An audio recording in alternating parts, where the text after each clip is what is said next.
Iya, baik pemirsa TVR Parlemen, saat ini saya sudah bersama dengan salah satu anggota dari Komisi 1 DPR RI, yaitu Bapak Bobi Adityo Rizaldi dari fraksi Partai Golkar.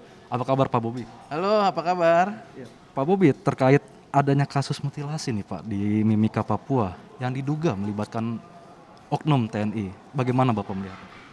Ya, tadi dalam rapat kita barusan yang sekarang masih berlangsung, itu di awal-awal sudah disampaikan oleh beberapa anggota, yang utamanya nanti kita akan mengagendakan khusus mengenai hal ini kepada KSAD dan juga mungkin Panglima yang sudah hadir pada hari ini. Tadi karena Bapak Kepala Staf Angkatan Darat tidak hadir, jadi kita ingin ini lebih detail sehingga nantinya bisa segera ada solusi bagaimana proses hukumnya, bagaimana kronologis mulai dari penindakan sampai penangkapan para tersangka. Dan karena ini kasus yang uh, ada dasar hukumnya dan melanggar norma-norma karena sampai mutilasi ini kan sangat sadis, dan jangan sampai hal ini menjadi melunturkan wibawa TNI sebagai institusi militer yang disegani. Pak, terkait kasus ini, adanya indikasi penjualan senjata api ilegal nih Pak yang menyebabkan terjadinya kasus mutilasi ini. Bagaimana Bapak melihatnya mengenai pengawasan pembelian senjata api ilegal yang kerap terjadi di Papua ini Pak?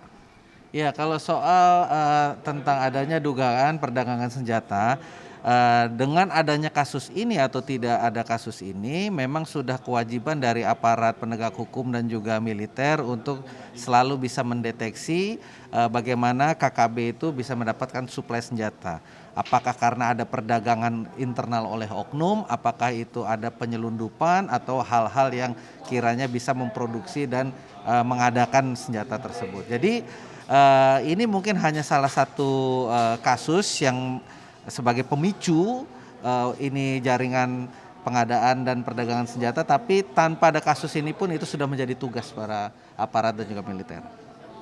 Pak Bobi, yang terakhir mengenai pengawasan yang dilakukan oleh internal TNI terhadap para prajuritnya nih Pak. Bagaimana Bapak menilainya Pak? Apakah sudah baik apa masih ada yang perlu diperbaiki lagi Pak? Ya, kalau seperti hal ini bisa terdeteksi dan juga kita melihat perlu upaya-upaya perbaikan, karena kita melihat dari tahun ke tahun persenjataan KKB ini makin lama makin banyak. Dari sebelumnya ya dengan senjata sederhana, sekarang senjata-senjatanya sudah cukup modern yang merupakan senjata-senjata organik dari militer itu sendiri. Jadi memang ini perlu upaya eh, perbaikan-perbaikan, tetapi yang sekarang sudah ada pengawasannya sudah cukup ketat. Ya. Baik, Pak Bobi, terima kasih Pak Bobi atas waktunya.